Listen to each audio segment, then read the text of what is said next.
Bonjour mesdames, messieurs, petites filles et petits garçons. De nombreux réalisateurs ont filmé la ville de New York, la ville de leur enfance, où ils ont vécu et travaillé. Une ville que l'on aime et que l'on déteste pratiquement tout autant. Aujourd'hui, les choses sont bien différentes. Le volume des affaires grimpe, grimpe, grimpe. Le nombre des crimes chute, chute, chute. Le racisme et la criminalité baissent depuis les années 90. Mais il n'en a pas toujours été ainsi. Ce documentaire raconte une autre époque et un autre lieu que la réalité donnée dans la plupart des films. Il y a des milliers de tableaux qui dépeignent New York, mais c'est celui de Spike Lee que je vous propose. Straight out the jungle. Break it down like this.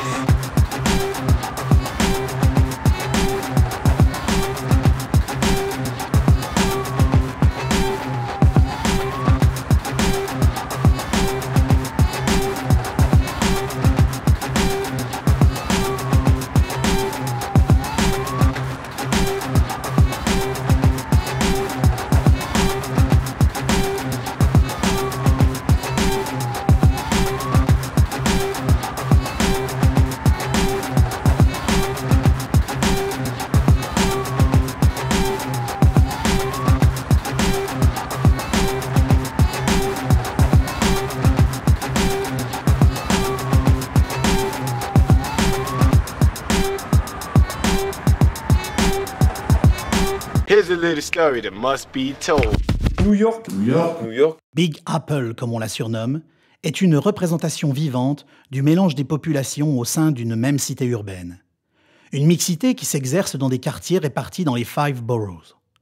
Chacun ayant sa spécificité ethnique et culturelle selon les vagues d'immigration qu'a connues la ville de New York. Le Manhattan des rencontres interdites entre Angela et Flipper, Brooklyn avec son symbolique ghetto blaster porté par Radio Raheem, le Queens, entaché par le sang des victimes du fils de Sam, Staten Island et le restaurant irlandais du père de Monty, ou encore le Bronx de Vinnie et de la communauté italienne.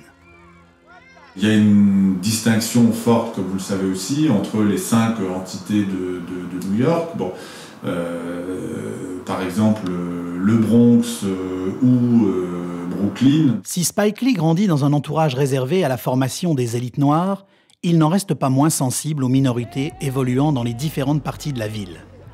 Son premier intérêt se porte naturellement sur les Noirs américains. Un de ses premiers films, Do the Right Thing en 1989, est certainement le plus représentatif du melting pot new-yorkais dans un seul borough. On suit la vie d'un quartier de Brooklyn, celui de Bedford-Stuyvesant, pendant une journée entière de canicule, surnommée Dog Day. Doing the yin and the yang, the hip and the hop, the stupid fresh thing, the flippity flop. Oh! I have today's forecast for you. Hot! The color for today is black. That's right, black, so you can absorb some of these rays and save that heat for winter. So you want to get on out there, wear that black and be involved. On y croise des personnages atypiques qui évoluent autour de la pizzeria tenue par Sal et ses fils, italiens d'origine. Noirs, latinos, coréens, italiens et irlandais sont tout autant de communautés qui se côtoient dans le New York des années 80. Donc c'est une ville frontière. Et sans doute que le cinéma et l'art moderne qui a su le mieux rendre l'atmosphère particulière, l'ambiance particulière de cette ville. Il a réussi à retranscrire exactement ce que j'ai vécu. En ayant vécu à Brooklyn, moi je ne vivais pas dans cette partie-là, je vivais à Coney Island, mais bon, c'est des quartiers similaires et des rapports entre communautés. Et ça, c'est quelque chose je pense qu'il y a toujours, on va dire, touché Spike Lee. Dans ses premiers films, ceux de sa période dite noire, Spike Lee s'intéresse principalement aux interactions entre ces populations dans la vie quotidienne, comme dans Jungle Fever, sorti en 1991. Where are you from? Uptown? The Bronx? No. Harlem. Harlem, USA. Wow. You ever been there? No? You never been to Harlem? No. I never met anybody from Harlem. On remarque dans le générique la mise en espace de la ville de New York selon ses quartiers. Pour situer l'action de l'histoire, Spike Lee utilise des panneaux de signalisation, parfois détournés, et une véritable carte de la ville. On plonge grâce à un long travelling sur le Harlem noir de Flipper, puis dans le quartier italien de Bensonhurst d'Angela, pour enfin découvrir leur rencontre au sud de l'île de Manhattan. C'est quand même une ville qui est très marquée par des clivages à la fois sociaux et raciaux, ethniques et raciaux. C'est-à-dire que, bon, évidemment, quand on prend Manhattan, c'est la City, c'est les quartiers d'affaires. Donc en fait, c'est le sud de l'île, mais il y a aussi toute la partie constituée par Harlem au nord, qui est beaucoup moins riche et beaucoup plus pauvre, et qui donc traditionnellement abritait la communauté afro-américaine.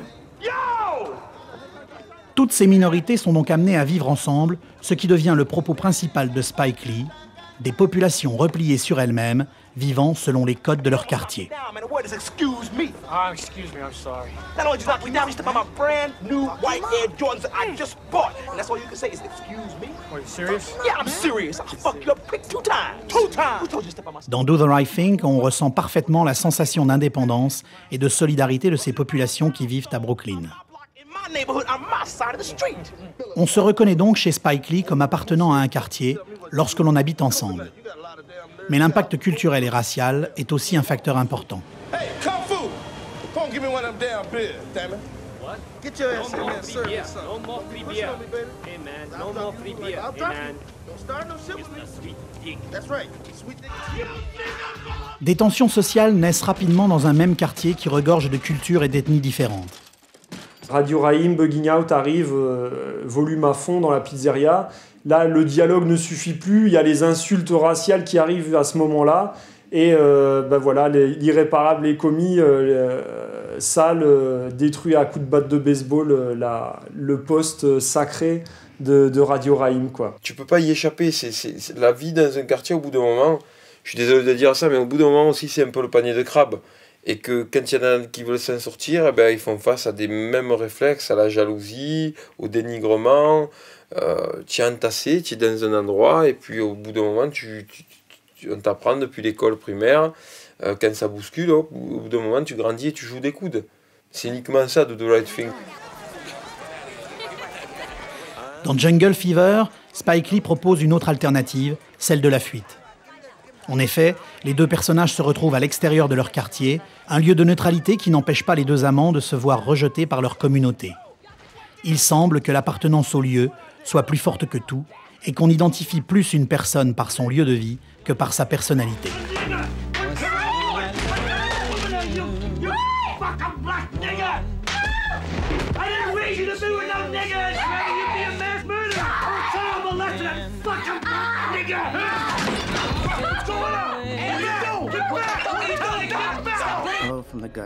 Si par la suite Spike Lee délaisse les quartiers noirs, il continue à s'intéresser aux tensions sociales.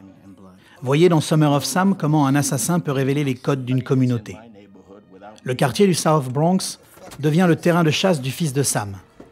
Les personnages que nous présente Spike Lee évoluent sur eux-mêmes au fur et à mesure de l'enquête, jusqu'à former une carapace qui rejette systématiquement les plus marginalisés. On dirait que Spike Lee, avec sa musique, il met en scène la façon dont New York a elle-même mis en scène la traque de Sam. Tout cela sous les yeux de Spike Lee, qui joue le rôle du journaliste pendant l'enquête. Être rejeté par sa propre communauté, c'est peut-être aussi un moyen de montrer la distance que Spike Lee entretient avec ces quartiers où il n'a jamais vécu. Le seul lien existant entre tous ces quartiers est remis entre les mains de personnages qui jouent le rôle d'intermédiaires. Ils tentent en quelque sorte de calmer le jeu, qui tourne plus souvent à l'avantage de la doctrine de Malcolm X que celle de Luther King. Mookie, qui travaille chez l'Italien Sal, dialogue aussi bien avec ses patrons qu'avec ses amis noirs américains.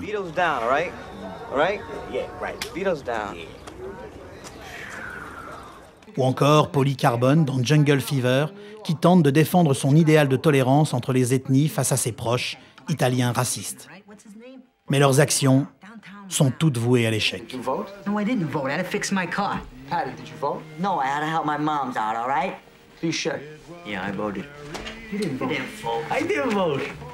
Fuck you. Fuck the Bensonhurst Italian. Fuck the Chelsea boys. Fuck the Korean gross. Fuck the Russians in Brighton Beach. Fuck the Uptown Brothers. Yeah, you! Fucking pizza. Motherfucker. Asshole! Fuck, fuck, fuck, fuck, fuck. Yo! Hold up! Time out!